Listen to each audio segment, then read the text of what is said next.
नमो जनभाषायै संस्कृताय मित्राणि श्री गुरवे नमः। महाकवि शूद्रकुलग्निमित्र की राजधानी विदिशा से मैं तेजेंद्र आचार्य आप सभी का पुनः स्वागत करता हूँ। आज हम किरातार्जुनीयम महाकाव्य के प्रथम सर्ग का 7वें श्लोक का अध्ययन करेंगे। श्लोक कुछ इस प्रकार से है, वंश से छंद है। विशंकमानो भवतः पराभवं नृपासनस्थोऽपि वनाधिवासिनः दुरोदरच्छाद्मजितां समीहते नयेन जेतुं जगतीं सुयोधनः। विशंकमानो भवतः पराभवं नृपासनस्थोऽपि वनाधिवासिनः दुरोदरच्छाद्मजितां समीहते नयेन जेतुं जगतीं सुयोधनः। यहाँ नृपासनस्थोपि है, नृपासनस्थोषि नहीं है, शी कर दिया इन्होंने, वो पी है।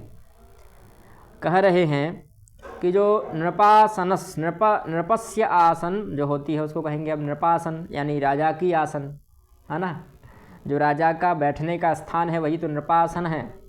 उस नृपासनस्थ पर भी, अपि मतलब भी, उस नृपासन पर वह बैठकर, कौन बैठकर, तो वह सुयोधन, कर्ता कौन है, नृपासनस्थः सुयोधनः, यानी यह विशेषण हो गया उसका, नृपासनस्थः यह विशेष्य हो गया है ना, जिससे जिसकी तुलना होती है, जिसके बारे में बात हो रही है वह सुयोधन, और उसका विशेषण दिया उन्होंने नृपासनस्था, यानी नृप के आसन पर, यानी अब वह राजा बन गया, अपने पिता को उसने हटा दिया, उसके पिताजी हट गए हैं और अब वह स्वयं ही कुरु प्रदेश का राजा बन चुका है, नृपासन पर आसीन है।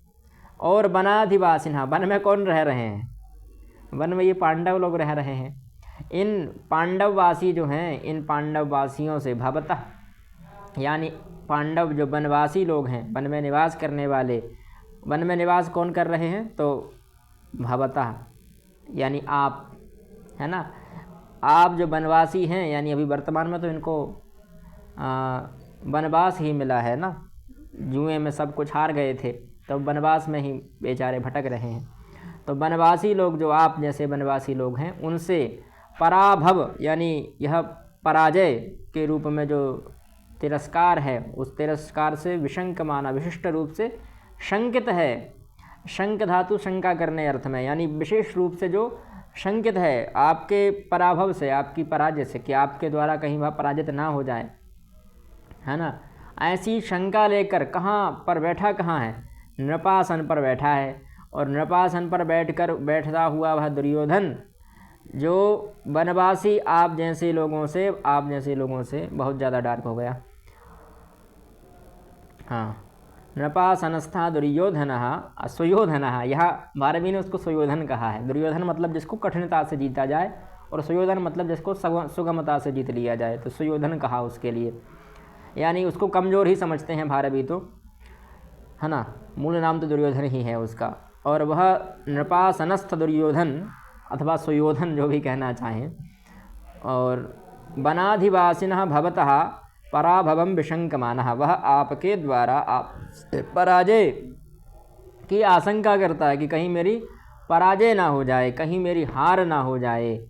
और उसने जो राज्य जीता है वह किस प्रकार से जीता है, तो कह रहे हैं कि दुरोदरच्छाद्मजितां समीहते। दुरोदर मतलब होता है जुआ, है ना, कपट से, यानी अच्छे भाव से नहीं जीता है, जुए के माध्यम से जो उसने संपदा जीती है, जगत जीता है ना, उस जगत मतलब होता है संपूर्ण संसार, लोक, है ना, पृथ्वी, उसको नए मतलब होता है नीति, मतलब नीति ही होती है, राजनय मतलब राजनीति होती है।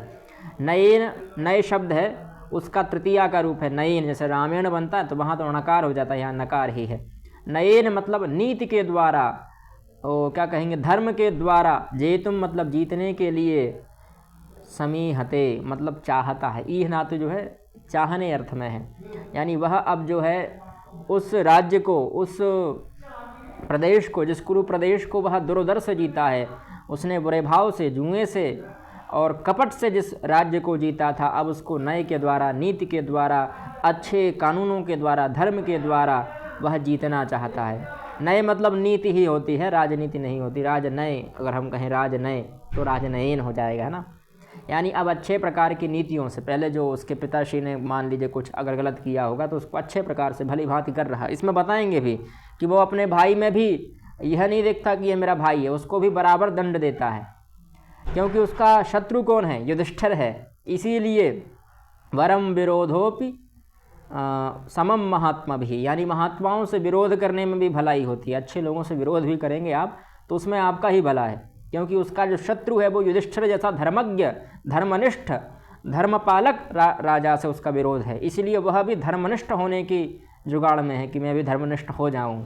भले ही वह जानबूझ कर ना कर रहा हो, वह केवल दिखावटी के लिए भी कर रहा है तो भी वह धर्म कार्य कर रहा है। उन्होंने 50 यज्ञ किए तो यह 100 यज्ञ करने की इच्छा रखता है कि मैं 100 यज्ञ करूंगा। उन्होंने 50 युद्ध जीते धर्मपूर्वक, अहिंसापूर्वक, तो यह चाहता है कि मैं 100 युद्ध जीत जाऊं, है ना। तो यह उनसे और अच्छा करने के प्रयास में है दुर्योधन। इसीलिए इसके अंदर एक शंका भी बनी हुई है कि कहीं वह आ ना जाएं, अपना राज्य छीन ना लें मुझसे। तो यह शंका बने होने पर वह धर्म के द्वारा अपनी जनता को जीतना चाह रहा है। जैसे युधिष्ठिर ने अपनी जनता को अपने वश में कर रखा था, उसी प्रकार से यह भी अपनी जनता को अपने वश में करना चाहता है। नृपासनस्थः अपि दुःसुयोधनः वनाधिवासिनः भवतः पराभवं विशंकमाना दुरोधरच्छद्मजितां समीहते जगतीम नयेन जेतुम समीहते। जी धातु है जीतने अर्थ में, उत्तम प्रत्यय करने पर जेतुम रूप बना। समपसर्ग पूर्वक यह धातु चाहने अर्थ में है और प्रथम पुरुष में रूप बना एक वचन में, लट लकार में, समीहते करतरी में। ठीक है, यही उसका सब शब्दार्थ वगैरह भी दिया हुआ है ना। विशंक माना यहाँ शायद श्रोत्री शानच प्रत्यय है ना। शंक धातु आत्मनेपद की है तो शानच प्रत्यय होगा। और नयेन यहाँ राजनीति से लिखा है पर वास्तविकता में नीति है। यही उसका अनुवाद वगैरह लिखा हुआ है। भावार्थ भी यही है कि वनेचर अपने स्वामी को दुर्योधन संबंधी वृत्तांत बतलाते हुए कहता है कि दुर्योधन यद्यपि राज्य सिंहासन पर स्थित है, यानी राजा बन चुका है, तथापि आपके राज्य अधिकार से च्युत होकर भी वन में रह रहे हैं। फिर भी उसको आपसे भय है कि किसी दिन आपसे युद्ध में उसे परास्त करके राज्य वापस ले सकते हैं, क्योंकि उनके भाई छोटे मोटे नहीं है भैया, अच्छे बलशाली भाई बहन हैं, इनके भाई हैं।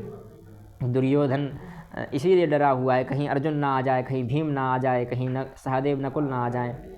अतः उसका यह प्रयास है कि जिस राज्य को उसने जुए में छल कपट से प्राप्त किया था उसे वह नीति पर चलकर प्राप्त करे। दुर्योधन कुशल राजनीतिज्ञ है, उसने छल कपट से राज्य तो प्राप्त कर लिया, किंतु वह जानता है कि सत्ता तभी सुरक्षित रह सकती है जब तक शासक जन समर्थन प्राप्त कर ले।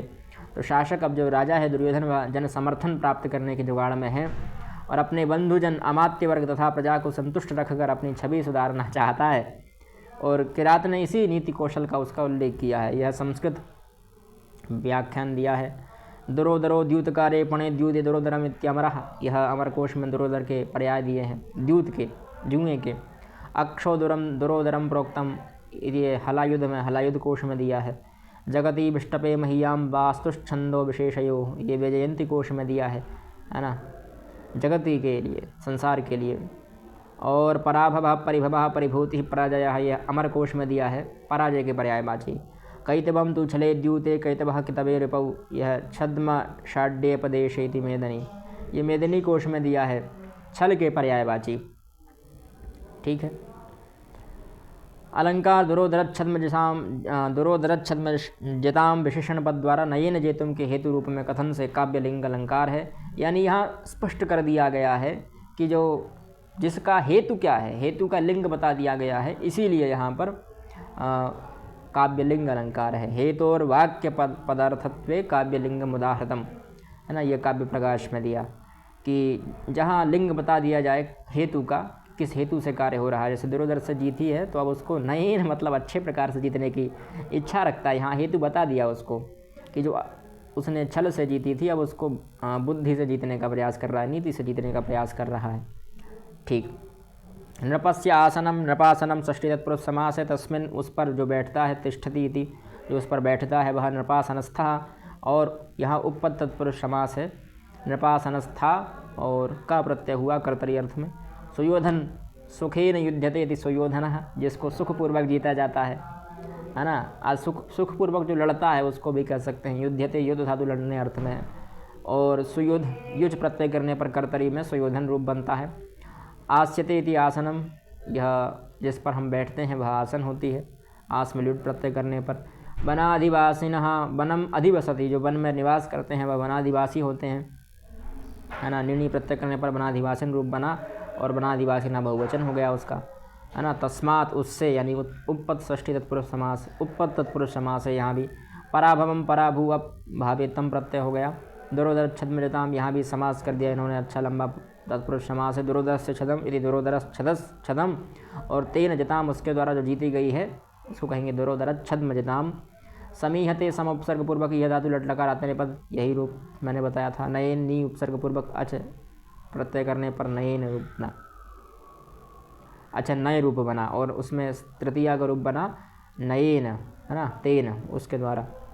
विशंकमान भी उपसर्ग पूर्वक शंख धातु से सानज प्रत्यय करने पर बना। जे तुम में जी उपसर्ग, जी धातु से तुमन प्रत्यय करने पर जे तुम बना, ठीक है। यही उसका ये सामान्य वही परिचय यहाँ दिया गया है, इसमें भी कोई विशेषता नहीं है। थोड़ी काव्यलिंग अलंकार है, वंशज छंद है, वीर रस है, पांचाली रीति है और प्रसाद गुण है। काव्य प्रकाश का वही लक्षण दिया है ना, और इसमें कोई विशेष उसका भावार्थ नहीं दिया है। सुयोधन जो पद है वह दुर्योधन के लिए प्रयोग किया गया है। धृतराष्ट्र के 100 पुत्रों में जो ज्येष्ठ है, इसकी माता गंधारी है और पत्नी इसका नाम भानुमति है, ठीक है। ये भी वर्णन दिया गया इसमें, हाँ ठीक है। और कोई इसमें जानने वाली बात नहीं है। हम मिलते हैं अष्टम श्लोक में, तब तक के लिए जयतु संस्कृतम जयतु भारतम।